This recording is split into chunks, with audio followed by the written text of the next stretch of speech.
Hi, I'm Paul, and this is Judi, and we're on the Pondside Nature Trail at Killens Pond State Park. We're on high ground here, and it's a beautiful day. One of the first things you notice as we're in this area is that there are a lot of pine trees around here. Now, these particular pine trees are loblolly pine, and one thing that I think is very unusual about them, or unique about them, is the fact that the pines need sunshine. In terms of the loblolly pine, they need sunshine to survive. And you'll notice that these trees don't have any branches on the lower part of the trunk. All of the green part, or the part that's actually providing energy, is way up there in the sunshine. And what's happening here is that those pines need green up in the sunshine to survive. And as the branches get shaded, they die. They can't survive and they fall off. So what we know from this is that if we knew the age of these pine trees here, we would know when this was an open field, because the pines cannot survive in the shade. So there are no little pine trees growing down here in the shade. So what we need to do is to try to determine the age of these pine trees. This is a cross section of a pine tree that's approximately the same age as these we're looking at here. And if we count back, we find out that this particular pine tree is 38 years old. So we know that this was open country. There was probably a pasture here or open land about 38 years ago. So when this tree sprouted, if we count these tree rings back, we can get this back. This tree started growing about 1960. And there's some other things we can learn from this particular piece of wood. We notice right here at age 15, there was an accident of some type, and this tree had a scar here. And then later on, the new wood started growing around here to repair this scar. So there's a lot of information we can learn about trees just by looking at the annual rings, the growth rings of trees. One thing you really notice about these forests on the east coast here is there's such a mix and diversity of various species. There's all sorts of oaks in here, there's hickories, there's poplar, in addition to the pines, there's gums. It's just a big mix of all different kinds of species. And this particular area here at Killens Pond has a huge, just an enormous amount of different species of trees. This is a tulip poplar here, and it has a very straight trunk. In fact, it's the tallest tree in the forest in this part of the country. So if you look at a forest and you see these tall crowns of the trees, you know, sticking up above the other trees, that's almost invariably tulip poplars. They are actually a magnolia, which is a very ancient type of a tree. The wood is used for furniture and lumber, and Native Americans use trees like this, only much larger, to make their dugout canoes. This is one of the trees they use to make dugout canoes because the trunk is so straight and it makes a wonderful canoe. Another thing that's very interesting about it is the fact that the leaves are very unique shape, and it's easy for students, you know, young people, to pick them out. Right up there I can see some really beautiful backlit leaves of the tulip poplar, and you can see their unique shape, where most trees have leaves that are pointed on the end. Right. You know, those are very blocky and square, and it's a leaf that's very easy to identify. The tree also has tulip flowers, and that's where it gets its name. However, they're always way up on the top of the tree, so the only time we get to see those is when they fall down. When do they bloom? Well, they're past blooming now. They bloom in the early spring, and then you know, the flowers fall off, and in the fall then they have fruits that are sort of reminiscent of little pine cones that have their seeds that break apart, and then the wind carries the seeds to a new location. Look, Judi, here's an interesting tree. This is a sassafras, and it's another tree that young people really enjoy because it has three uniquely shaped leaves on the same tree. Here's one that has 3 lobes like that.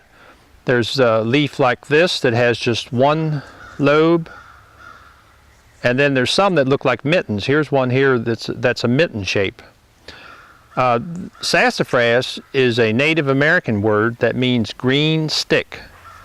If you look it up in the dictionary, it says it's an ancient or an old Spanish word, but actually the Spanish learned the word from the Native Americans.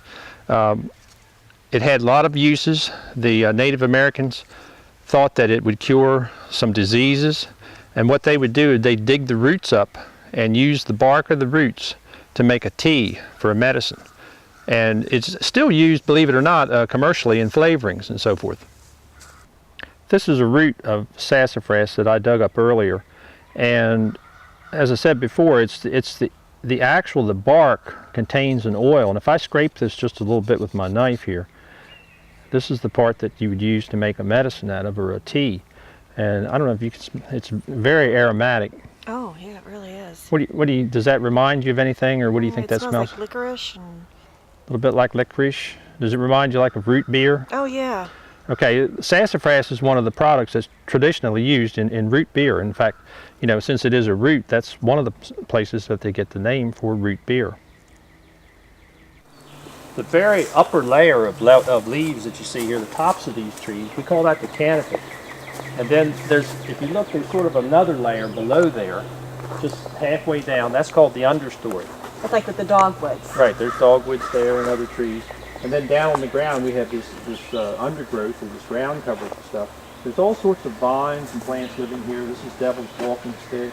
There's some wild grape in here. There's poison ivy and other plants. I see a little sassafras there. And oh, look at the vines on this tree.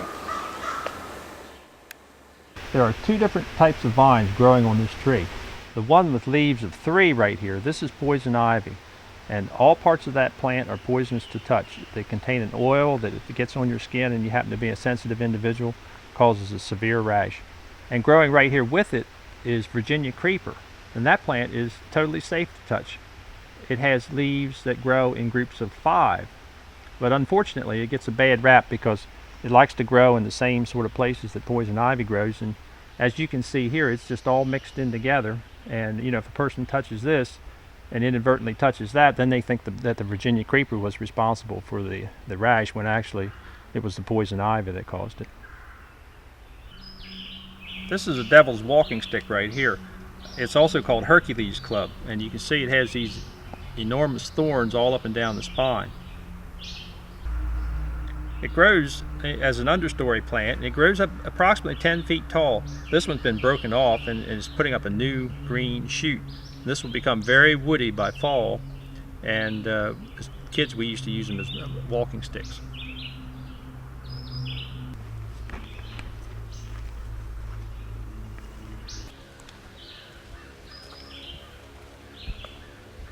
Hey Paul, what's this? Oh, those are galls, Judi. They are caused by a little insect that stings that leaf and causes the tissue to divide abnormally. And usually they lay a little egg in there. And if we looked around here, there's all sorts of different types of galls. Each one is specific to a certain kind of plant and a certain kind of insect that uses a certain type of plant as a host. Another very common type of gall is a white oak gall. A little insect stings this twig and the tissues start to swell up. And the little larva of the wasp that stung that twig lives inside of this gall, and that forms a little home in there. At one time, galls were really under quite intensive research as far as cancer is concerned, because what really happens there is the same as what happens in our body with cancer. The tissues of the stem of the white oak divide unnaturally, and so the scientists were hoping to make a connection between the agent that causes those tissues to divide unnaturally and what happens in our own bodies. So that's one very common type of gall. A couple others that collected nearby here. This is a willow gall. You can see it's in a different place on the stem. It's the same sort of a thing, but another insect would sting this instead of not the same as with the oak gall. And along the edges of the fields, you often see, and this is part of a stem of a goldenrod, and that's another very common type of gall. It's called the goldenrod stem gall. And you can see there's an exit hole right here. I don't know if you can see that or not, but that's where, after the larva of this little wasp matured, it chewed a hole in and flew out. That's very interesting. Now, are these 3 galls all together on this one? Yes, there were 3 different stings here, but apparently this was the only one that, really where the larva was. And I can see a little exit hole in here, so I know there's not a little grub in there. But in season, when these things are the current year's ones, you can take a knife sometimes and cut these things open and actually find a little grub in there, but there's not going to be one in here. This is the little chamber where the little larva lived. You can see this is his little home for the entire season. He just goes around in there, he actually eats this tissue and lives in there, and then turns into an adult, chews a little hole out and flies out as an adult insect. Well, that exit hole is not a very big thing when it comes out. No, it's a very, very small wasp that does this. Very, very little tiny wasp. Oh look, there's a hickory. That's one of the most important trees in the forest. This is a young specimen, but it has tight bark. The wood of a hickory is very, very strong and durable and has a lot of elasticity to it. It's used in handles of hoes and axes and things of that nature. This tree will get very tall, and it bears a large quantity of nuts that are very important for all sorts of wildlife. Birds eat them, deer eat them, of course squirrels and chipmunks eat the nuts. Another thing that the Native Americans did with these trees was to remove this outer bark, and they actually would peel off sections of the inner bark. And it's almost like leather. You can use it to tie poles together. And I brought a piece of hickory along that I can show you how to do that. What we want to do is to take a knife. Of course, Native Americans would have used flint to do this, but you can just scrape this off. But I have a knife here, and you can see underneath of that there's this fibrous stuff. Now, I've already done a place down the side of this, and what I need to do is I'm going to put this down, and then I'm going to cut 2 parallel cuts here, and we're going to peel off a piece of that inner bark to show you, exactly how that is. What I'm going to do is take my knife and I'm going to make 2 parallel cuts all the way down to the wood where I've removed that outer bark. Make one there, and it doesn't matter here how far over I go. I just want to make another parallel cut, and this will be a little piece that I could use for building material or whatever. And then I'll just very carefully loosen this end right here.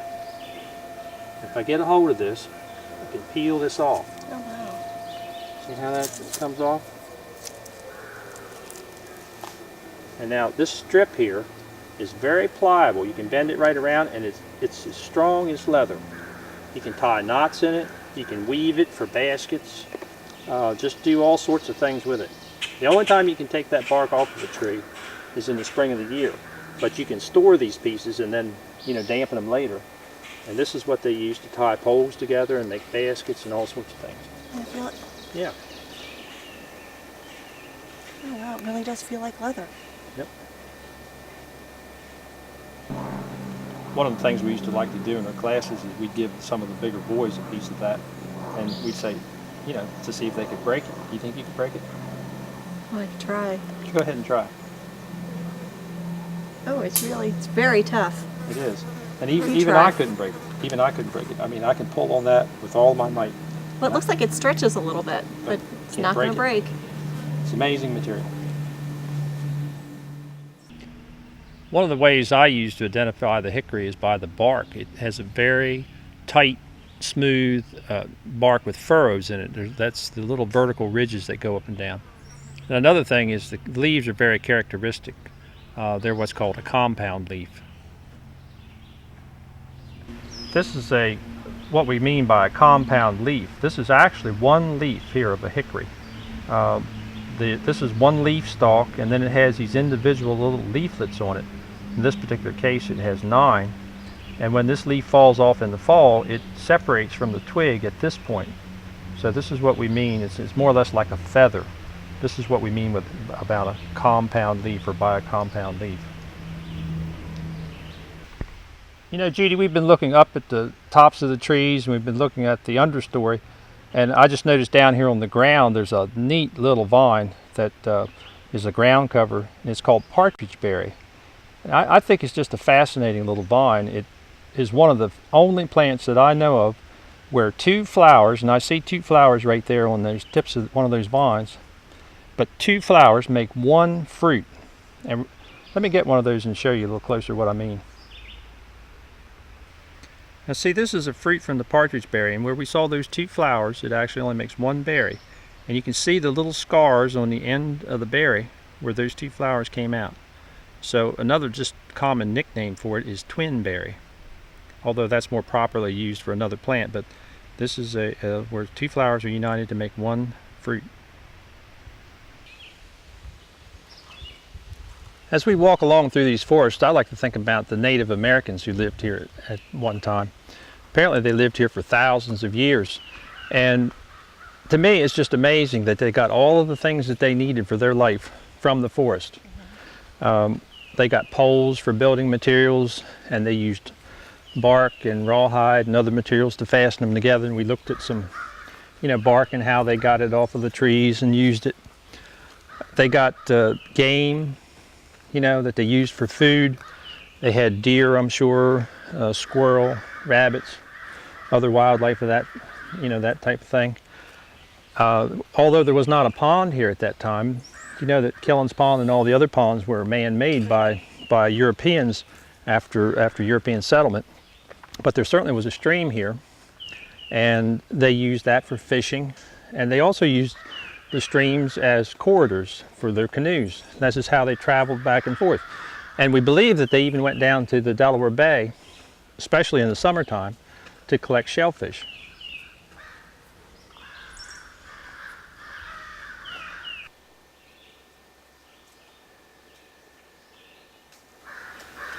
Oh wow, what's this? Oh, it's an antler. Do you think we'll find the other one? No, it's very unlikely. In fact, it's a little bit unusual to even find one. If we look up here on these points, what's happening here, you see how it looks like it's worn away, but what's happened really is it's rodents, probably squirrels, maybe mice, and this is a good source of calcium for them, and they just absolutely eat these things up within a matter of a few months normally. And that's why we very seldom ever find two of them. And but it is a good indication that there are deer in the area, and that's another animal that the Native Americans would have used for food. So I guess I can't take this with me though. It's found in the park. It No, has you to should stay in the leave park. that here. That's Okay. absolutely right. This is quite the find though.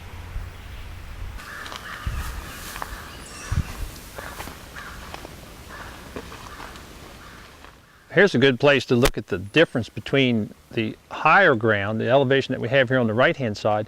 See up there we have pines, oaks, here's a big beech right here, some hickories and things in there. And on this side of the path is really wetland, and we get plants that are, typical of wetlands there. This is sweet pepper, and that's very indicative of wet soil. There's some blueberries down in there. There's all sorts of ferns I see down in there. And oh look, there is a huge poison sumac. That's a first cousin to poison ivy.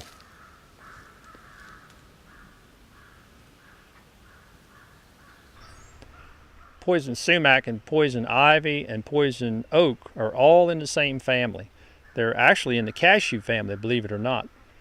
And the poison sumac is probably the most virulent of all of those, but you're very unlikely to run into it because it only grows in very, very wet situations.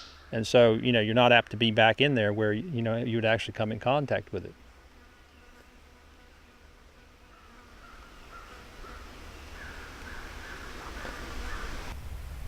Here's a big oak that's died for some reason.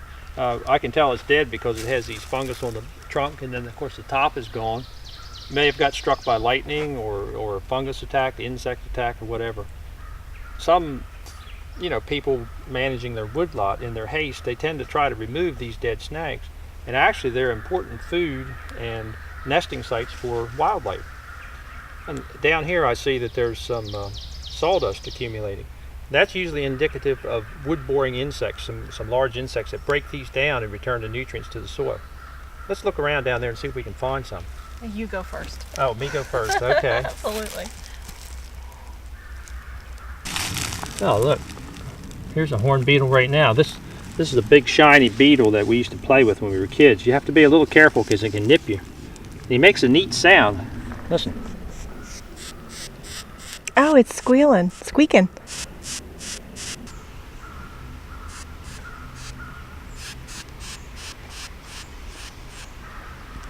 They break down wood by tunneling into it and breaking it down into smaller and smaller pieces, and then returns the nutrients to the soil. It's actually a very beneficial insect. Here's another type of place that horn beetles might be found, in a dead trunk like that. And in addition to that, you see that big hollow in the end of it. That's a perfect place for animals to live. What animals might live in things like this? Well, you know, all sorts of animals would live in there. Raccoons, possums, skunks, foxes, even squirrels perhaps might use a place like that, you know, for protection from the weather or to make a winter den. So here again, it's very important that we leave those dead trunks lying around the forest instead of just being so tidy and try to clean them all up, because in the long run, what we end up doing we're, you know, being detrimental to wildlife.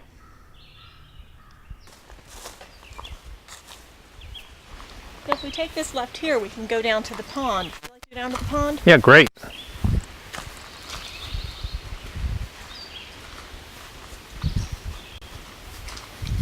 This is really getting to be wet soil down here, the wetlands area.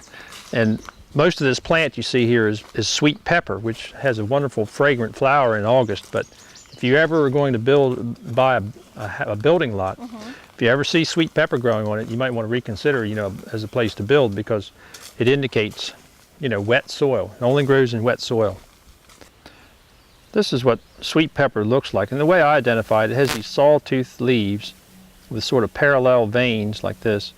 And of course in the summertime, usually in late July, this will be a flower here. This elongates and becomes a white flower, and it's very, very fragrant.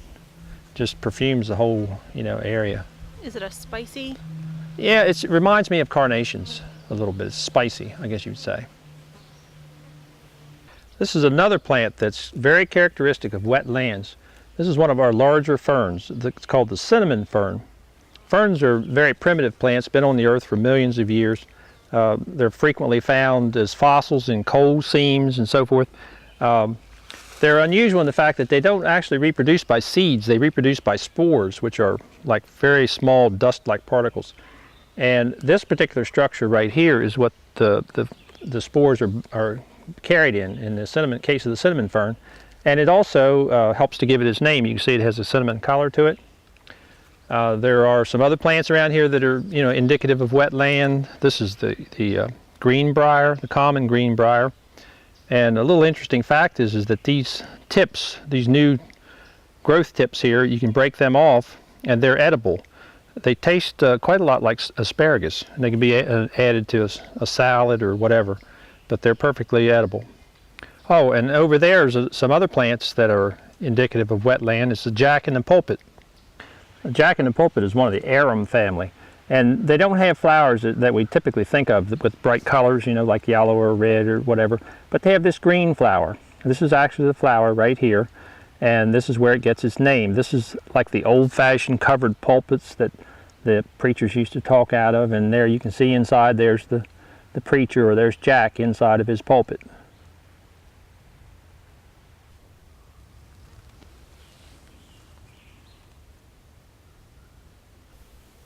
Well, I see that someone has carved their initials, or actually their full names, and the dates in this tree, and I kind of think it's a little unfortunate because it is a holly. What do you think? Right. I think it's a shame. It's you know, defacing a beautiful tree. This is the leaves of the holly, and it, like I say, it is Delaware's state tree, and the reason it got to be that is because at one time there was a lot of small industry or cottage industry where farmers in the wintertime before Christmas, they would make holly wreaths. And my grandmother used to make them, just hundreds of them, and they would sell them. They shipped them all over the eastern United States. I think she got something like 5 cents a piece for a wreath. You can imagine doing that.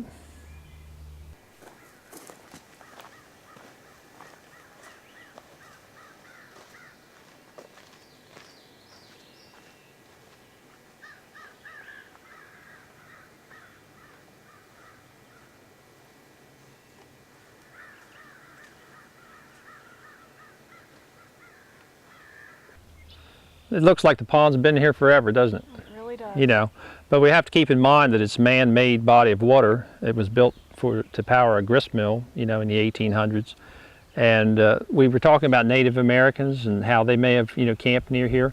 But probably right where we're standing would actually not be a good place to camp, because the water wouldn't be as close as it appears right here. It wouldn't have been as close then.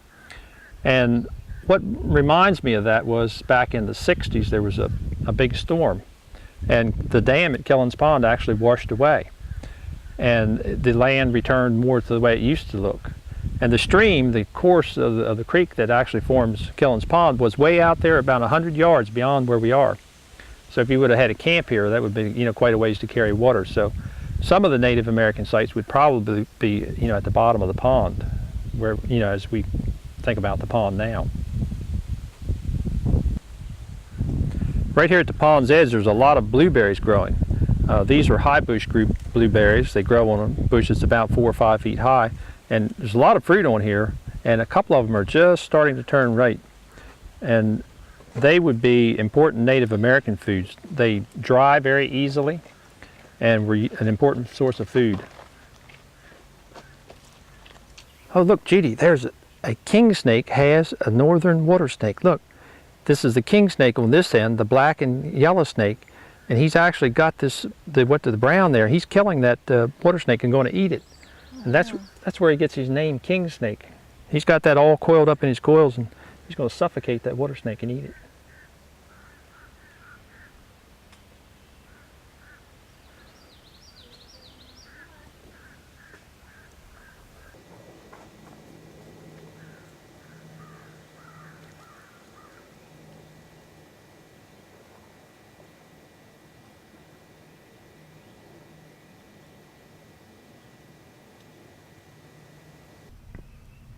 Now, once he's sure that other snake is dead, what he'll do, he'll work around and find his head and swallow him head first. Well, that's what it looks like. He's gotten looser on his grip on him. I think he goes by the feel of the other snake. When he's sure that the other snake is no longer alive and no longer breathing. Now, see, he's taking his head and he's searching around. He's going to find the head of the other snake, of that brown water snake, and swallow him. May have to bring him up here on dry land in order to do it. Well, he won't do that with us standing here, will he? Well, I don't know. If we hold real still, he might.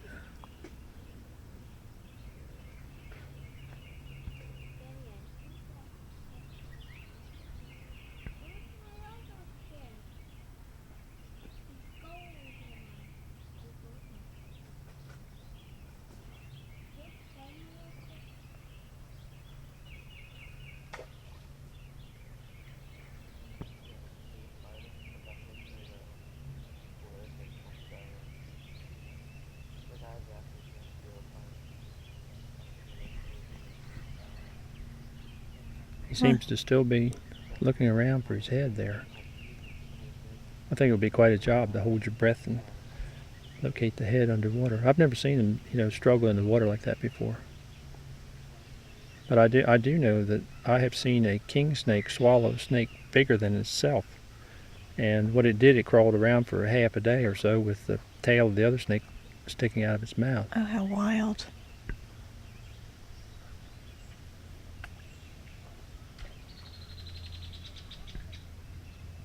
I don't know that I'll be able to stand still should it try to come up on ground to eat it. Well, we'll just take a few steps back and give him space. Oh, do you see that down there? Where? There just seems to be a lot of movement underwater. Yeah, I think he's locating the head.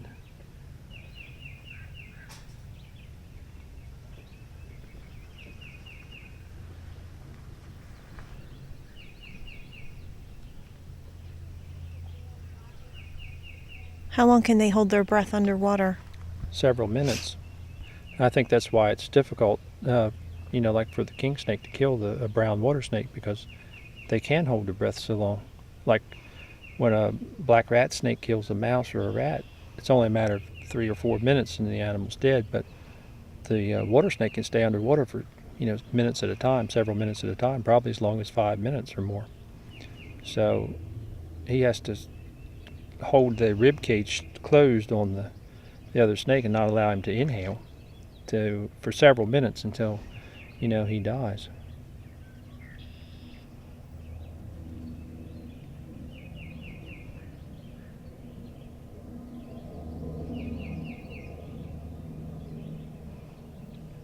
Oh, he's really stirring up some muck as well. Mm-hmm.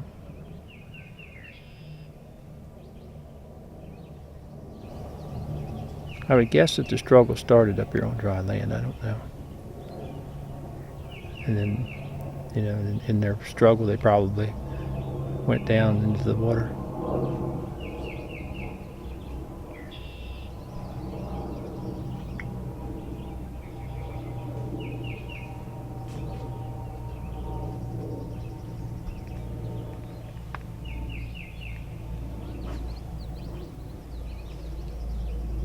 Oh, there's his head behind him now. Mm-hmm. Oh, he's darting all around.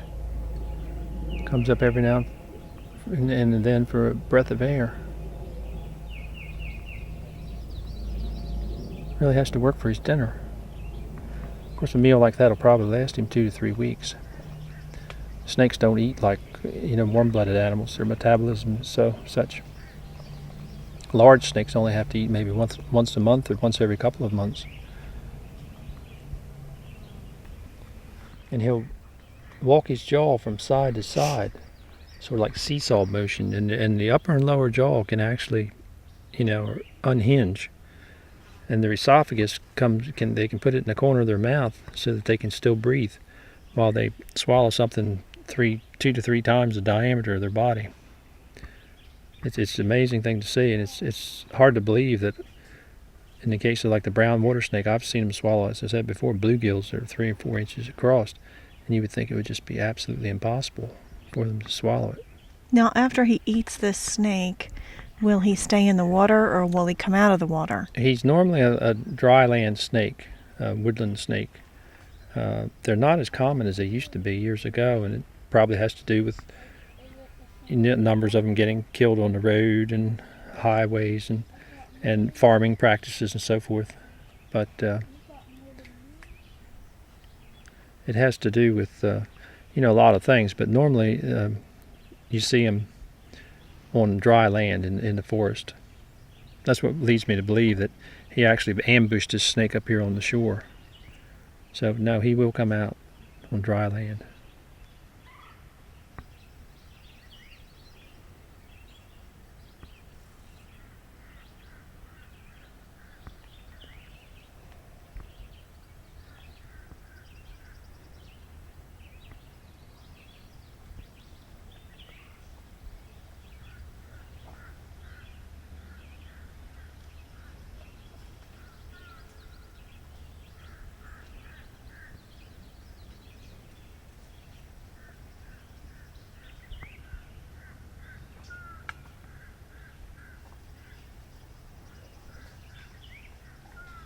Now I can't see his head. He's still holding his breath, Yeah. right? See where the leaf is down. Mm-hmm. See, he's doing all that work underwater. Yeah, he's got to come up soon. Holding his breath that whole time. He seems seesawing his head from side to side. That he sort of like walks his jaws down the other snake's body. It's like walking from side to side.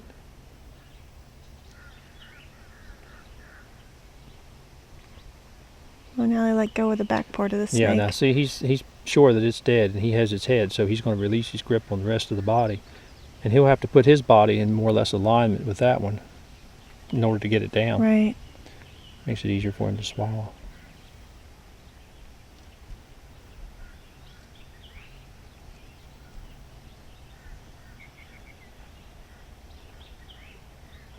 Well, it looks like it's a big snake. It is a big snake.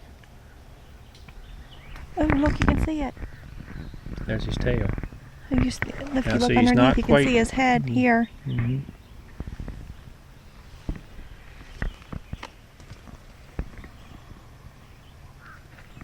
Now see, the water snake still has some contractions in his body. You know, the snake's tail wiggles until sundown, is the old farmer's tail.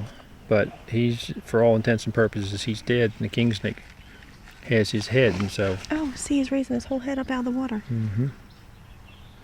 See, the water snake's tail still has a few involuntary contractions, Right. but he's for all intents and purposes, he's done for.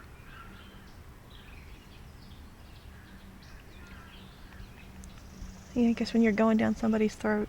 Right, he's got him now.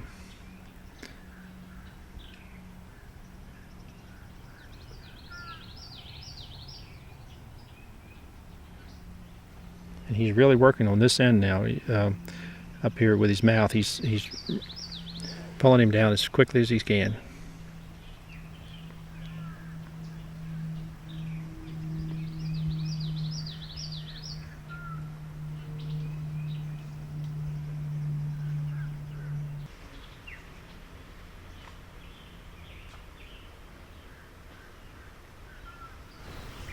That's probably close to his own body weight in a meal. Be like you eating 150 pounds, 180 pounds of hamburger.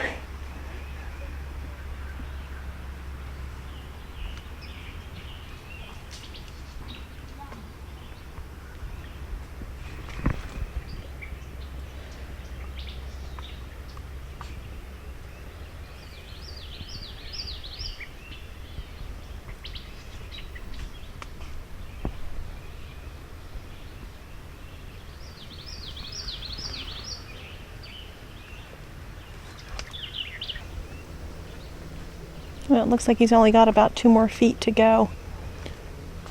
I'm still amazed that he can swallow a snake that large. And he's still, I mean, he's I know. curved. He's not straight. Right, right. But that snake, the snake that he's eating, must be nearly as big as the snake that's doing the eating.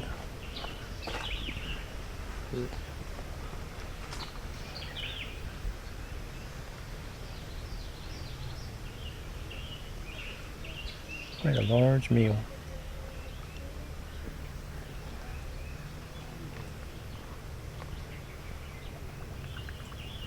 Oh, did you hear that? Bubbles are coming up out of the mud, I think.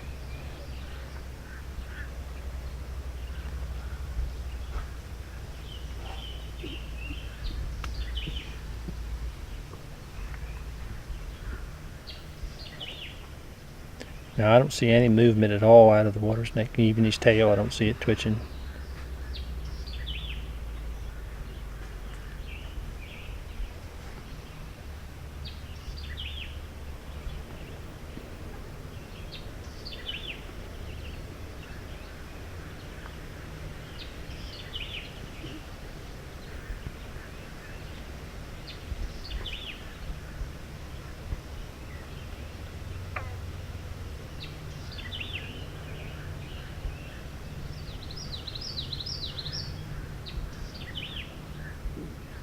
Oh, there is still a little twitching of his tail. Okay, yes, I see it now.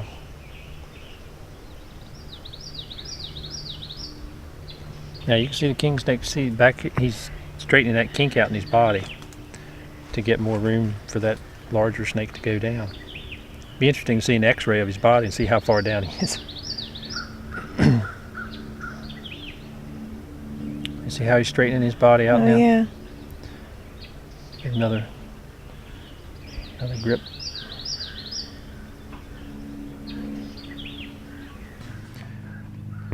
Can you imagine trying to eat with no hands or no knives and forks, just using nothing but your mouth? No, I certainly can't.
He still has about, oh, there's a foot or more.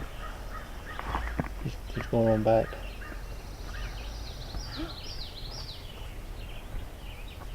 He's coming up through here now. You can see him pretty well on this side of his body.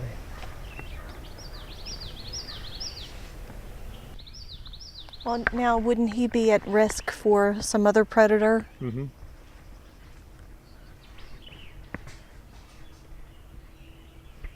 He'll probably come up here, and hide someplace, and he'll be there for days, weeks, actually, probably digesting that.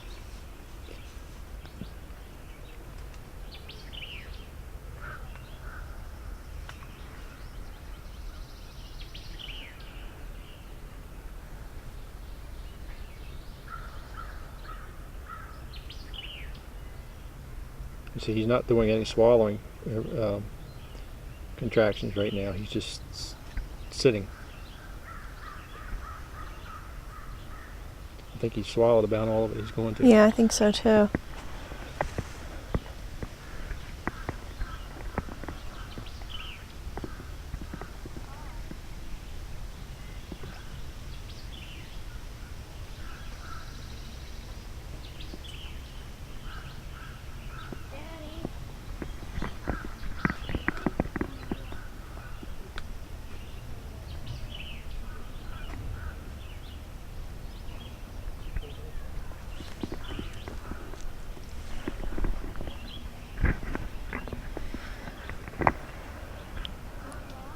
I believe that you're correct. I believe that those bubbles are coming out of his breath, exhaling. Seem to right there. Because when he put his mouth underwater, I heard those bubbles go.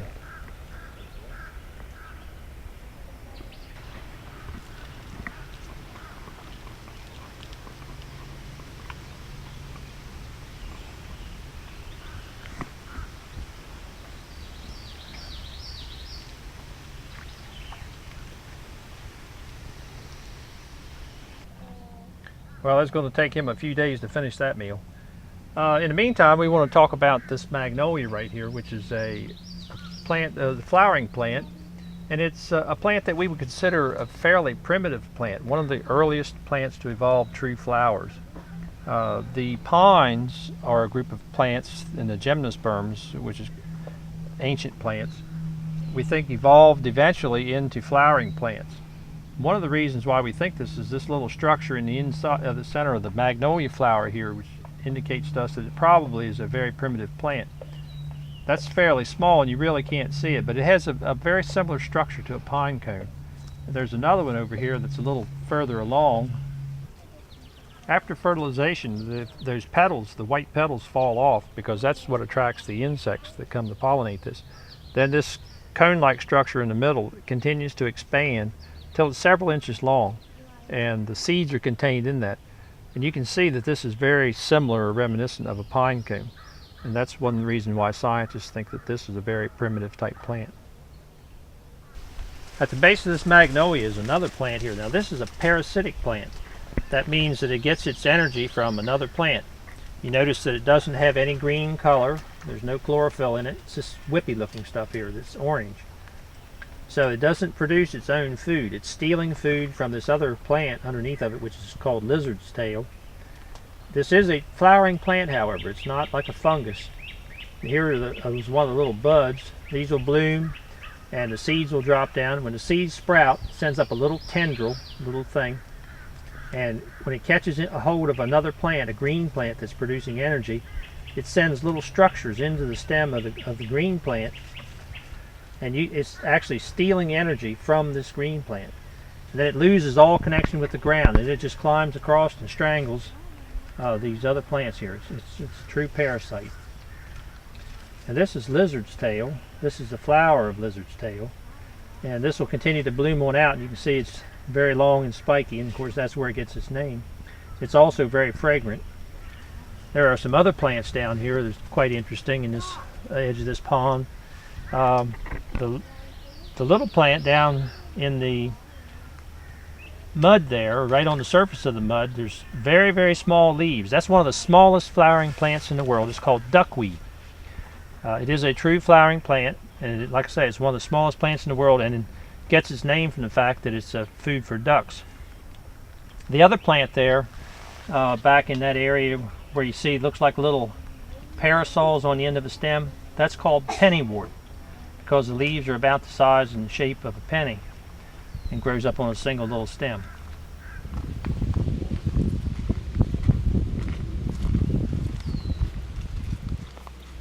Oh look, there's an old fence.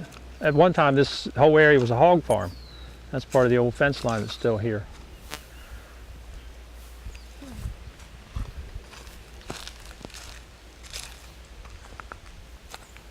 And you know, this is a good place to talk about oaks because I see there's two major groups of oaks that are represented here. One is the white oaks, and they have leaves that are rounded on the ends and typically sweet acorns that the Native Americans liked. And you can see that up in here there's a tree with a real light colored bark. Right. And that indicates to me that it's a white oak already. I mean, I don't even need to look at the leaves as far as that goes. These other two trees here have darker bark that is tighter, and those are red oaks. That's one of the ways you can tell. The red oaks have leaves that have points or little spikes on the tips of their leaves. So there are two major groups of oaks, the white and the red. Now these leaves are from the white oak tree. There are lots of different species of white oaks, but it is as a general group, none of them have sharp pointed lobes on the leaves. If you notice, the tips of each of these lobes is rounded, and there's no sharp spine or little point that sticks off at these points. So this tells me that it is in a white oak group. It's one of the white oak groups. Now those other leaves that you're holding are from a red oak tree, and it's a little bit difficult to see, but you notice at the tip of each of these points, or the tip of each of these little lobes, is a little spike, and that's characteristic of the red oaks, and all of them have that. So that's the two major groups of oaks. The white oaks, as I said before, have sweet acorns normally. They're the ones that the Native Americans most desire to eat. And the red oaks typically have acorns that have a lot of tannin in them, so they're quite bitter. Europeans never learned to eat acorns very well because they are so bitter. In the fall of the year, when the acorns fall, of course right now there's not many on the ground because wildlife love them and they pick them up and take them, and eat them and hide them.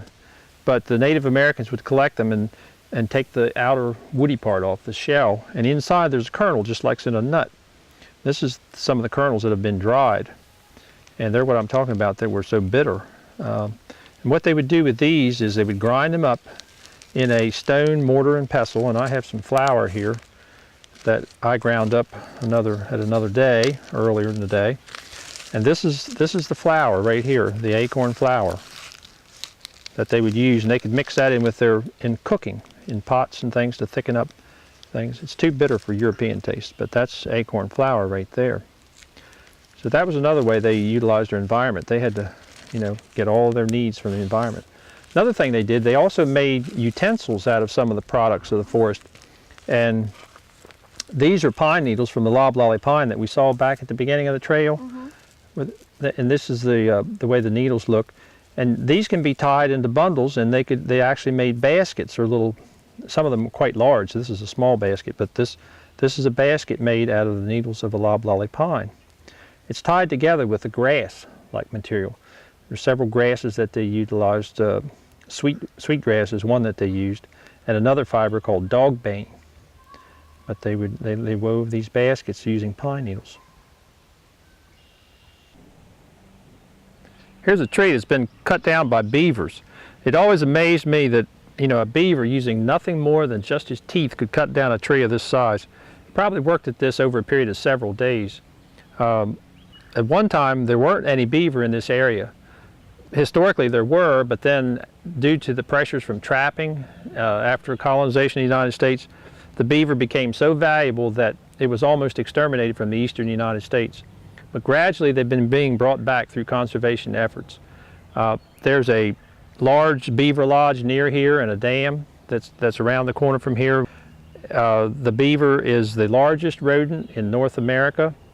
Can hold its breath for a period of 10 or 12 minutes, can swim as much as a quarter of a mile underwater without coming up. They work primarily at night, so it's very unlikely that you will see any beaver here at Killens Pond. But if you come up here in a canoe, up in this water, after dark or just about sunset, and be real quiet, a lot of times you can see them swimming up and down and working. They were very important to the Native Americans. They used them as food and for their furs, but it was really after the European influence that they just became greedy for them to the point of almost exterminating the beaver.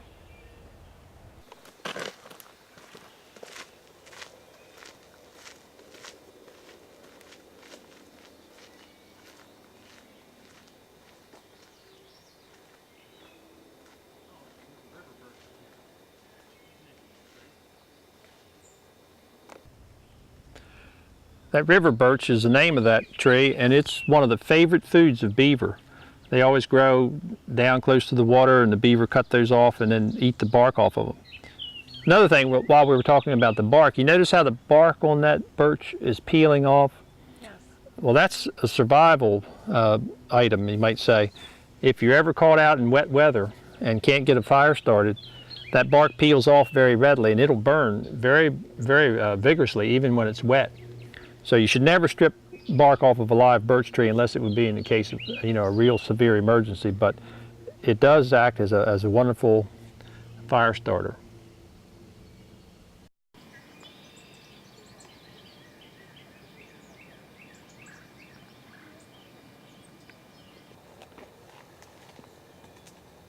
They make tea out of it.